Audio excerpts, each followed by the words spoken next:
اعوذ باللہ السمیع العلیم من الشیطان الرجیم بسم اللہ الرحمن الرحیم۔ درس قرآن میں ہمارا موضوع چل رہا ہے تویز، گنڈے اور عملیات۔ تو ہم نے پچھلے درس میں کچھ چیزیں بیان کی تھیں جو ذہنی یا جسمانی بیماریاں ہیں ان کے علاج کے حوالے سے، تو وہیں سے ہم سلسلہ آگے بڑھائیں گے۔ سب سے پہلے میں آج قرآن کریم کی آخری 2 صورتیں ہیں وہ بیان کروں گا جس میں ایک مؤثر حل اللہ تعالیٰ کی طرف سے دیا گیا ہے۔ اب بہت سے پڑھے لکھے لوگ اور علماء کرام بھی وہ یہ ساری چیزیں بیان کرتے ہیں کہ جی یہ ہو جاتا ہے، تو مطلب اب اس پہ ان سے کیا بحث کی جائے۔ میں نے تو یہی ان سے کہا بھی ٹھیک ہے، آپ کی بات اگر مان لی جائے کہ کسی کی بری نظر یا کسی کی ایسی خواہش دوسرے کے کام کاروبار رشتے ناطے پہ اثر انداز ہو جاتی ہے، تو اس کا دین نے کوئی مؤثر علاج بتایا یا نہیں بتایا تو اس پر وہ کہہ اٹھتے ہیں جی کہ بتایا ہے، تو پھر جب علاج بتایا ہے پھر ہمیں ادھر ادھر بھٹکنے کی جانے کی ضرورت کیوں پیش آتی ہے؟ کہ اللہ تعالیٰ نے جو بھی چیزیں پیدا کی ہیں، اللہ کہتا ہے شر بھی اس کی تخلیق ہے، خیر بھی اس کی تخلیق ہے، صرف انسانوں کی آزمائش ہے نا، کون کس چیز کو لے کے آگے بڑھتا ہے۔ تو اگر کوئی شر کو لے کے آگے بڑھ رہا ہے تو پھر اس کے جو اثرات ہیں تو اس کے بارے میں اللہ تعالیٰ نے کیا رہنمائی ہمیں دی ہے، وہ قرآن میں موجود ہے، صحیح حدیث میں بھی موجود ہے۔ تو یہ اسے آخری 2 صورتیں معوذتین کہا جاتا ہے۔ اعوذ باللہ السمیع العلیم قل اعوذ برب الفلق، آپ کہہ دیجئے کہ میں پناہ مانگتا ہوں جو صبح کا مالک ہے، من شر ما خلق، جو بھی شر اس نے پیدا کیا، ومن شر غاسق اذا وقب، اور رات کی تاریکی سے اس کے شر سے جب وہ چھا جائے، ومن شر النفاثات فی العقد، اور گرہوں پر پھونکنے والیوں کی برائی سے، ان کے شر سے جو پڑھ پڑھ کر پھونکتی ہیں، ومن شر حاسد اذا حسد، اور حسد کرنے والے کی برائی سے، اس کے شر سے جب وہ حسد کرنے لگے۔ تو یہ اللہ نے علاج بتایا کہ آپ یہ دعا مانگیں اللہ سے کہ میں اللہ کی پناہ چاہتا ہوں، اللہ کی پناہ میں آتا ہوں ان شرور سے۔ اور اس میں رات کا جو آپ کو پتہ ہے کہ لٹیرے نکلتے ہیں، موذی جانور نکلتے ہیں، اور پھر جو ہے جو یہاں تو بیان ہے پرانے طریقوں میں، لیکن ایسی چیزیں سامنے کم ہی آتی ہیں کہ کسی نے کوئی گرہیں لگا کے پڑھ کر تو کسی کو وہ باندھ دیا ہے، لیکن ہمارے تو اس سے بھی زیادہ بدتر جو ہیں وہ کام انجام دیے جاتے ہیں۔ چلے کشیاں ہوتی ہیں، قبرستانوں میں جاتے ہیں، ٹھیک ہے، اور اس پر نام نہاد عملیات والے وہ کچھ جانوروں کے بھی ان کے ہاتھ سے جو ہے نا وہ شامت آئی ہوئی ہے، جیسے الو ہے۔ تو یہ ہم نے دعا کے ذریعے اللہ سے پناہ مانگنی ہے۔ اور پھر حسد جو اس معاشرے کی جڑوں کو کھوکھلا کر رہا ہے، کسی کے پاس زیادہ مال، اللہ کا فضل رزق آ گیا ہے اس سے حسد ہے، کسی کے پاس کوئی عہدہ آ گیا ہے، کوئی آگے علم میں بڑھ گیا ہے، اور کوئی اسی طرح دنیاوی معاملات میں آگے بڑھ گیا، تو اس سے بہت سارے لوگ وہ حسد کرنے لگتے ہیں۔ لیکن یہ بجائے اس کے کہ آپ حسد کریں، آپ اس کو جو ہے کوشش کر کے اس جذبے کو، منفی رویے کو ختم کریں، پازیٹیوٹی لے کے آئیں، مثبت سوچیں کہ اللہ نے اگر اسے دیا ہے تو اللہ اس کے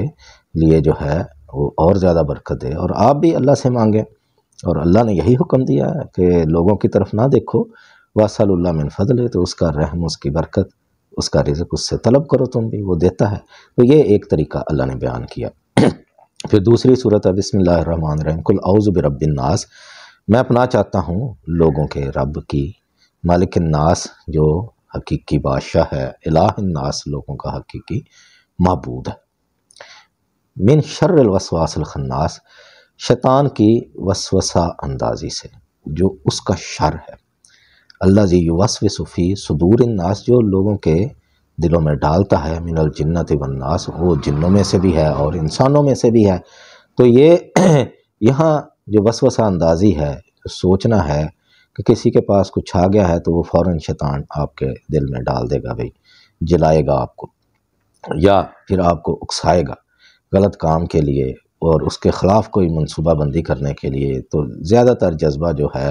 ایک دوسرے پر عمل کرنے کا، اس کے پیچھے حسد کار فرما ہے۔ تو یہاں بھی اللہ تعالیٰ نے یہی بیان کیا کہ اگر ایسا بھی معاملہ ہو جائے تو آپ جو ہے توز اس سے مدد لیں، اللہ کی پناہ میں آئیں، اللہ سے اس کی مدد طلب کریں اور دعا کریں کہ یا اللہ مجھے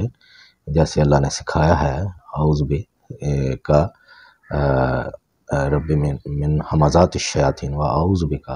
ان یحضرون، کہ میں شیطانی وساوس سے اللہ کی پناہ میں آتا ہوں اور ان کے حاضر ہونے سے بھی میں پناہ مانگتا ہوں۔ تو یہ اللہ تعالیٰ نے چیزیں بتائی ہوئی ہیں، لیکن وہ تب ہمیں پتہ چلیں گی جب ہم قرآن پڑھیں گے، اس پہ غور کریں گے۔ تو یہ جب قرآن کریم میں ایسی چیزیں موجود ہیں پھر کہیں بھی جانے کی ضرورت نہیں۔ لیکن ہمارا المیہ یہ ہے کہ جو علماء جن کا فریضہ تھا کہ وہ لوگوں کو یہ بتاتے کہ بھئی آپ گھر میں یہ کریں، دعا کریں اور یہ پڑھیں، اللہ سے مدد طلب کریں، لیکن انہوں نے خود سے عملیات، تعویذات اور نقوش ایجاد کر کے تو لوگوں سے پیسے بٹورنا شروع کر دیے۔ یہ بہت ہی خطرناک قسم کی استحصالی صورت ہے۔ تو اب ہم دوسری طرف آتے ہیں کہ معاشرے میں منفی رجحان کے خاتمے کے لیے جو مثبت چیزیں آپ نے شروع کی، پچھلے درس میں کچھ میں نے بیان کی تھیں، اس میں ایک دو چیزیں اور ہیں، جیسے وہاں سب سے پہلے بیان کیا گیا تھا کہ جی آپ اپنا رزق حلال جو ہے وہ کمائیں، اس کی بڑی برکت ہوتی ہے۔ اور پھر اگلی چیز یہ ہے کہ اپنے لین دین کے معاملات جو ہیں وہ درست رکھیں، کہ اب دیکھیں کہ کسی کا احسان لینا، کسی کو کام لینا، کسی سے پیسے لینا، تو وہ اللہ نے اس کو پسند نہیں کیا۔ پھر علامہ صاحب بھی ایک جگہ بیان کرتے ہیں کہ کسی سے مانگنے سے جو انسان کی خودی ہے وہ کمزور ہو جاتی ہے۔ تو اس کا آپ لوگ ہمارے معاشرے میں اس کو جیسے کہتے ہیں کہ بادر نہیں کرتے، تو کوئی بات نہیں جی، اس سے پیسے مانگ لیے، اس سے پیسے مانگ لیے، لیکن ان کے اثرات ہوتے ہیں آپ کی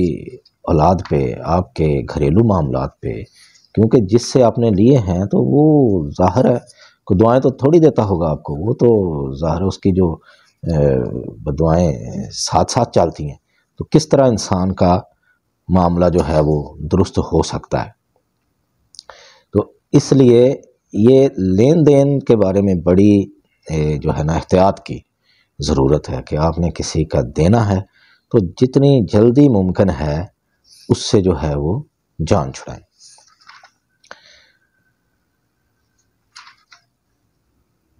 اور اس کا جو ہے اپنا واپس کریں پیسہ، اور کوشش کریں کہ کسی سے نہ مانگیں۔ اب دیکھیں اس کے بارے میں اللہ تعالیٰ نے یہاں تک کہا ہے کہ جی کہ آپ وصیت میں بھی اگر کسی کا کچھ بقایا ہے تو سب سے پہلے وہ قرض ادا کریں، کہ اس سے آپ اندازہ لگائیں کہ اس کی کس قدر جو ہے اہمیت ہے۔ اور دوسری بات اللہ تعالیٰ نے ایک مثال ہمارے سامنے بیان کی، پیغمبر حضرات چونکہ ہماری زندگی کے لیے ان کی زندگی ایک ہمارے لیے نمونہ ہے، تو وہ اب دیکھیں کہ موسیٰ علیہ السلام کے واقعہ میں کہ جب موسیٰ علیہ السلام وہاں سے ہجرت کر کے تو مدین کی طرف جاتے ہیں تو وہاں وہ پانی پلاتے ہیں شعیب علیہ السلام کی بکریوں کے لیے۔ تو اس کے بعد وہ بزرگ پیغمبر وہ حیران ہوتے ہیں کہ اس قدر جلدی لڑکیاں واپس آ گئی ہیں، ایسا ہوا نہیں۔ تو انہوں نے پوچھا کیا ماجرا ہے، تو انہوں نے بتایا کہ ایسے ایک شخص تھا تو اس نے ہماری بکریوں کے لیے پانی پلا دیا ہے۔ تو وہ پھر فوراً انہوں نے بھیجا، تو وہ لڑکی آ کے ان سے یہ کہتی ہے موسیٰ علیہ السلام سے کہ جو تو نے یہ کام کیا ہمارے لیے تو میرے والد آپ کو بلا رہے ہیں کہ اس کا اجر دیں، کہ اتنی چیز کا بھی پیغمبر حضرات پاس نہیں رکھتے، کہ ان کو پتہ ہے ان کی خودی، ان کی ذات، تو اس کے اوپر یہ کسی کا تھوڑا سا احسان بھی ایک